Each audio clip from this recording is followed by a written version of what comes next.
in the diagram below, or to the side, R is a point in the first quadrant such that angle TOR is equal to alpha. So yeah, let's just retrace the steps.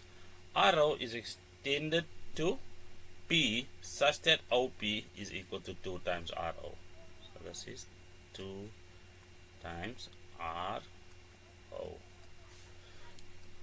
And then they give us TOP, angle TOP is equal to beta.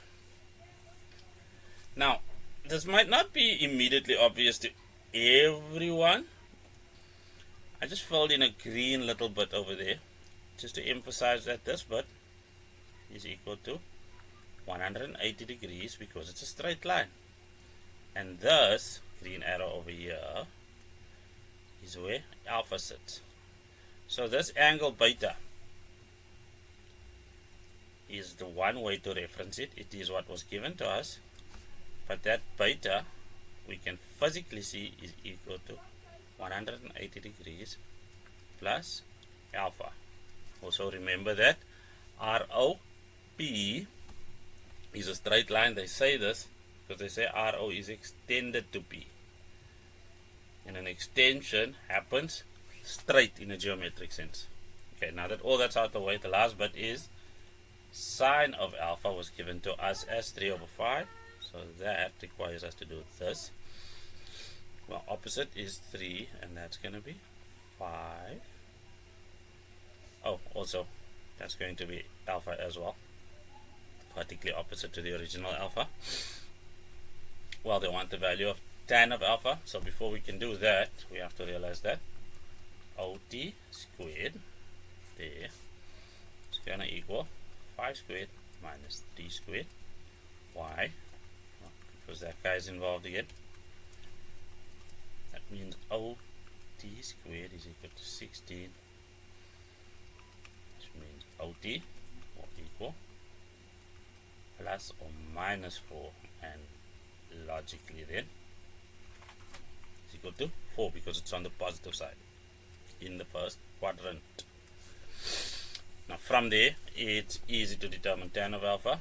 Therefore tan of alpha we know is opposite over adjacent, so in our case 3 over 4. Then they want the value of sine of beta. So sine of beta, now beta doesn't sit in a way that we can reference easily, but we have this information over there. So we'll do that, replace beta with 180 degrees plus alpha because it turns the original request or the original expression into something that we can reduce, and this reduces into negative because this is the third quadrant where sine is negative. Sine of, well, alpha there, and we already have sine of alpha, that's 3 over 5. It's just going to be the negative version of that. Now they want the coordinates of P, so let's just clean up everything, not everything, just enough things so we can have some space. Now remember they told us that the coordinates, they told us that OP is 2 times OR. So if OR is 5 units, this is 10 units. Okay, ooh, it's better.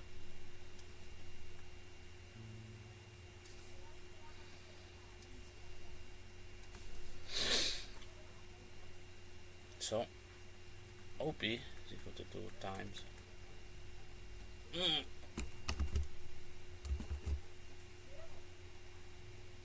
OR, which is equal to 10 units,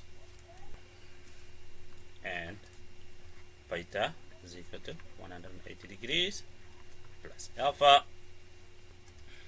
Would be saying that, well, sine of beta, something we also calculated, that was just negative 3 over 5. Okay, but OP is equal to 5 times 2, which is equal to 10. Therefore, and because we used sine, the y value is equal to minus 3 times 2 to negative 6, and x is going to logically then equal negative 4 times 2, which gives us negative 8.